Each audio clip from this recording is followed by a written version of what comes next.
Kepala Staf TNI Angkatan Darat Jenderal Dudung Abdurrahman menyebut TNI akan mengirimkan pasukan untuk membantu penyelamatan pilot Susi Air yang diduga disandra oleh kelompok kriminal bersenjata di Papua.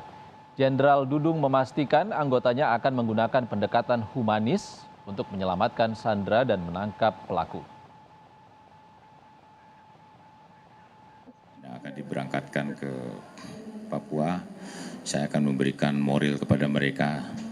Semoga melaksanakan tugas dengan baik dan menjaga masyarakat yang ada di sana dari ancaman-ancaman atau intimidasi dari kelompok-kelompok AKB. Persuasif, humanis, dan tetap tegas kepada para pelaku-pelaku teroris. Ya. Berarti upayanya itu menyelamatkan sandra atau untuk ini Pak sampai mengejar pelakunya itu? Ya, kira-kira begitulah. Dua-duanya harus target itu tercapai. Ya. Ini lagi Pak, yang dikirim ini dari Kostrad apa Kopassus Pak? Wah, itu rahasia dong, nggak boleh di.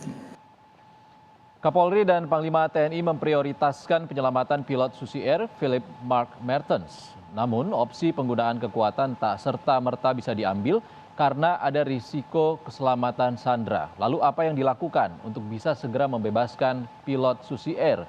Sudah bergabung bersama kita Kabid Humas Polda Papua, Kombes Ignatius Beni Adi Prabowo, dan kuasa hukum Susi Air, Donald Faris. Selamat sore Bapak-Bapak. Selamat sore Mas. Salam sehat. Kita ke Pak Beni dulu, Bang Donald. Pak Beni, dari pernyataan Kapolri hingga Kapolda Papua mengedepankan upaya humanis dan juga komunikasi dengan tokoh daerah dan juga tokoh gereja di sana. Apa hasilnya sejauh ini?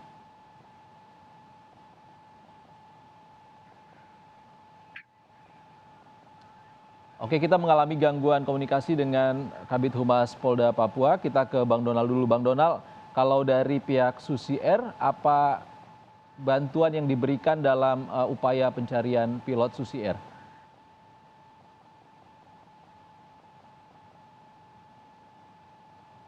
Ya, terima kasih. Dalam posisi Susi Air sebagai penerbangan sipil, tentu kami memahami fungsi dan batasan kewenangan yang dimiliki oleh Susi Air.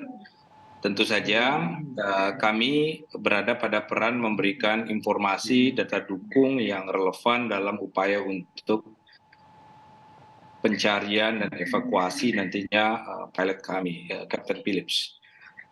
Lebih daripada itu, kami menyerahkan dan kami mempercayakan otoritas yang berwenang, TNI, Polri, Badan Intelijen Negara menjadi satu paket kesatuan yang bisa bersinergi, saling menguatkan dengan berbagai macam pendekatan. Tadi kalau kita kutip pernyataan Kasat, ada pendekatan humanis atau soft approach yang juga menjadi bagian dari upaya untuk bisa memberikan kesadaran, memberikan pendekatan kepada pelaku penyandra untuk bisa melepaskan Kapten pilot Susi Air tersebut. Bang Donald, Kapten Philips Mertens ini sudah berapa lama bekerja di Susi Air? Kapten Philips ini warga negara Selandia Baru, sudah bekerja di Susi Air selama lebih kurang 13 tahun. Kemudian secara khusus beliau bekerja selama lebih kurang 6 tahun di daerah Papua, Pulau Papua. Jadi untuk masyarakat ketahui, tidak sembarangan orang bisa menjadi kapten di daerah Papua, sebab Papua itu terbagi kepada area daratan dan area pegunungan. Orang-orang yang bisa terbang di area pegunungan itu termasuk kualifikasi kapten pilot yang memiliki standar tinggi, sebab dia harus disekolahkan di daerah salah satunya Florida, Amerika Serikat.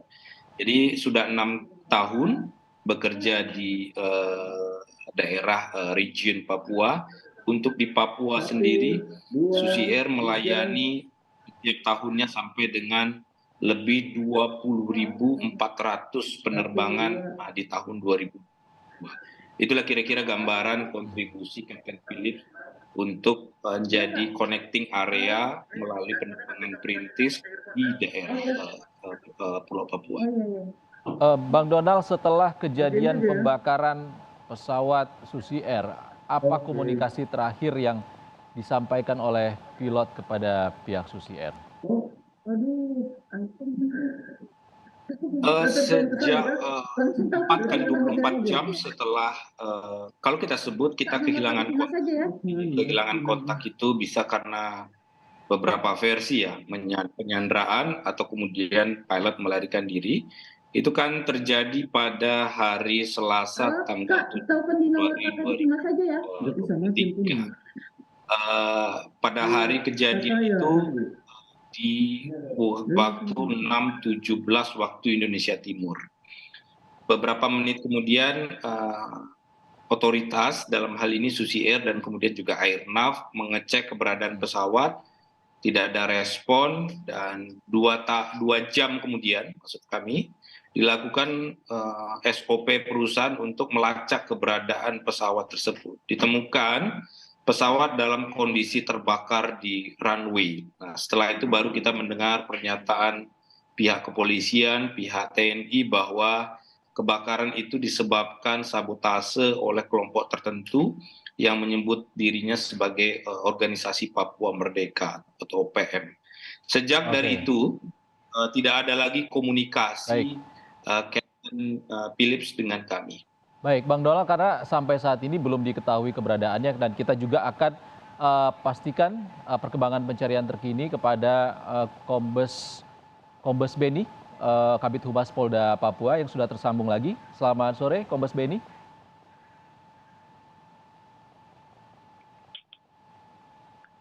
Pak Beni. Iya. Oke, Pak Beni, Polri mengedepankan komunikasi dengan para tokoh daerah dan juga tokoh gereja. Dialog dilakukan dalam rangka membebaskan pilot yang disandra. Apa hasilnya sejauh ini? Ya, memang kita mengedepankan tokoh-tokoh adat, tokoh masyarakat, tokoh agama itu melalui pemerintah daerah. Dalam hal ini adalah PJ Bupati Nduga untuk membantu para kepolisian dan TNI untuk membuka ruang komunikasi dengan pihak-pihak siapapun yang ada di distrik Paru saat ini. Demikian. Hasil komunikasinya apa sejauh ini, Kombes Beni? Memang hingga saat ini belum ada komunikasi yang terbangun karena memang pasca 15 pekerja puskesmas yang sudah dievakuasi, bersama dengan itu juga masyarakat keluar dari kampungnya untuk menyelamatkan diri menuju ke ibu kota Kabupaten Nduga di Kenyam. Hari ini sebagian sudah dibantu evakuasi, demikian juga dari TNI Polri membantu dukungan logistik untuk para eksodus tersebut. Oke, Pak Beni, ini sudah hari keempat setelah kejadian. Apakah pihak kepolisian di sana sudah memastikan apakah kondisi pilot Susi Air ini selamat atau tidak? Nah, ini yang hingga saat ini sedang diupayakan untuk mencari tahu bagaimana kondisi terakhir dari pilot Kapten Philip Martin tersebut. Kita berupaya dengan berbagai cara memang untuk bisa, namun keterbatasan jaringan telekomunikasi di sana juga kurangnya sarana, maksudnya komunikasi dengan siapapun yang ada di distrik Paru, demikian. Tadi kata penasihat hukum Susi Air, Bang Donald Faris, kalau Kapten Philips sudah bekerja di Papua, kawasan Papua selama 6 tahun. Apakah ada kemungkinan ia sudah kabur, melarikan diri dari wilayah yang berbahaya di sana, atau seperti apa, Pak Beni? Saya belum mendapatkan informasi detail terkait dengan hal tersebut. Kalau untuk kondisi di sekitar landasan Paro, Nduga, Papua itu seperti apa? Apakah ada kemungkinan Kapten Philips bisa menyelamatkan diri di sana? Ya, sangat-sangat dimungkinkan untuk menyelamatkan diri ya. Namun kondisi di distrik Paru itu sebagian artinya di sekitarnya adalah hutan lebat demikian. Oke, Pak Benny kita ke Bang Donald dulu. Ada yang mau ditanyakan terkait dengan kewarganegaraan dari Kapten Philips yang merupakan orang Selandia Baru. Apakah ada komunikasi juga dengan pihak keluarga di sana atau pihak dari Selandia Baru untuk pencarian ini, Bang Donald? Pihak Selandia Baru tentu diwakili oleh Kedutaan Besar Selandia Baru atau Konsulat Selandia Baru yang ada di Jakarta. Keluarga juga sudah berkomunikasi dengan pihak kedutaan. Selain itu juga kami sampaikan istri dari Kapten Philips ini kebetulan adalah WNI yang memang dia berdomisili di Bali, sehingga keluarga sebenarnya sangat bisa berkomunikasi dengan kami, dengan Susi Air, dan bisa juga berkomunikasi dengan pihak kedutaan. Namun, sebagaimana disampaikan oleh Pak Benny tadi, begitu minim informasi yang diperoleh dari lapangan, yang memang suplai informasinya menjadi sangat terbatas. Ada keraguan apakah Kapten Philips masih berada dalam kondisi tahanan mereka, karena kami juga melihat ada kelompok-kelompok tertentu yang mencoba untuk mengklaim dia yang sedang menyandra Kapten Philips. Sementara ketika kita minta semacam foto atau voice note, pihak-pihak yang mengklaim tersebut tidak berkenan memberikan foto atau gambar tersebut. Jadi ini memang menjadi bukan persoalan mudah ya, menjadi sangat complicated sekali untuk mencari puzzle-puzzle di antara kepingan informasi yang berserakan tersebut. Oke, terakhir ke Pak Kabid Humas, Pak Benny, singkat saja, kalau kemarin tidak dipastikan Kapten Philips sudah dalam kondisi tersandra atau tidak, namun beberapa hari yang lalu ada klaim dari pihak KKB kalau mereka melakukan penyanderaan Kapten Philips. Bagaimana informasi yang benar sebenarnya?